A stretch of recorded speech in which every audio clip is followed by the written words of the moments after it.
আসসালামু আলাইকুম everyone, welcome to অরিশাস cooking. আশা করি সকলে অনেক বেশি ভালো আছেন। আজকে আপনাদের সাথে শেয়ার করব ঢ্যাঁড়স অথবা ভেন্ডি ভাজি। ঢ্যাঁড়স ভাজির রং একদম সবুজ রেখে কি করে ভাজিটা তৈরি করে নিলাম চলুন দেখে নেওয়া যাক। প্রথমে এই ঢ্যাঁড়স অথবা ভেন্ডিগুলোকে ভালো করে ধুয়ে নিয়েছি। এবার দুই পাশ থেকে এতটুকু পরিমাণ করে কেটে ফেলে দিব। এভাবে করে সবগুলো ঢ্যাঁড়স কেটে নিচ্ছি।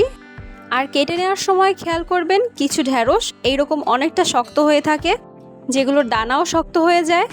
আর এই ঢ্যাঁড়সগুলো এতটাই শক্ত যে হাত দিয়ে প্রেস করলে ফেটে যাচ্ছে এবং ওপর থেকেও অনেকটা কাটা কাটার মতো হয়ে থাকে। এই শক্ত ঢ্যাঁড়সগুলোকে বাদ দিয়ে তারপরে ভাজি কেটে নিব। আমি ঢ্যাঁড়সগুলোকে এইরকম পাতলা করে স্লাইস করে নিয়েছি। আপনারা আপনাদের পছন্দ অনুযায়ী স্লাইস করে নেবেন, তবে এই চাইতে মোটা অথবা চিকন না করাই ভালো। এই সাইজটাই একদম পারফেক্ট ভাজি হয়। এবার একটা কড়াইতে 3 টেবিল চামচ পরিমাণে তেল দিয়ে নিচ্ছি। আর এর মধ্যে দিয়ে নিচ্ছি 3টে শুকনো মরিচ টুকরো করে। তেলের উপরে শুকনো মরিচের ফোড়ন দিয়ে নিলে সে ভাজিটার স্বাদ অনেক বেশি ভালো হয় এবং ঘ্রাণটা অনেক বেশি সুন্দর হয়।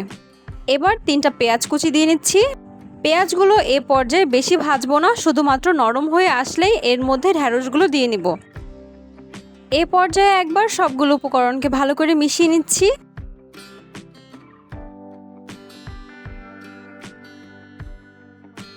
ভালো করে মেশানো হয়ে গেলে এ পর্যায়ে দিয়ে দিচ্ছি হাফ চা চামচ পরিমাণে হলুদের গুঁড়া, যা ভাজির সবুজ রঙটিকে ধরে রাখতে সাহায্য করে।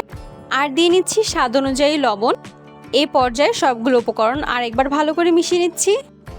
এবার ভাজিটিকে ভাজা ভাজা করতে থাকতে হবে। ঢ্যাঁড়স ভাজি করার সময় দেখতে পারবেন এর মধ্যে কিছুটা পিচ্ছিল ভাব এসেছে। ভাজিটা করতে করতে এটা একাই চলে যাবে।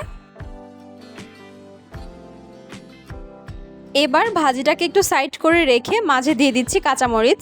কাঁচামরিচগুলোকে মাঝখান থেকে ফালি করে দিয়ে নিয়েছি। একটু হালকা ভাজা ভাজা করে পাশ থেকে ভাজিগুলোকে কাঁচামরিচের ওপরে দিয়ে নিচ্ছি। এভাবে ভাজিটাকে 2 মিনিট রেখে দিচ্ছি। 2 মিনিট পরে ভাজিটাকে আবারও নাড়িয়ে নিচ্ছি। এই তো সবগুলো উপকরণ দেয়া শেষ।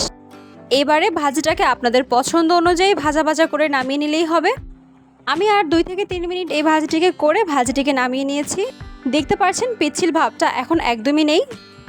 আর যখন ভাজিটা ঠিক এরকম হয়ে আসবে তখন বুঝতে পারবেন ভাজিটা একদমই তৈরি।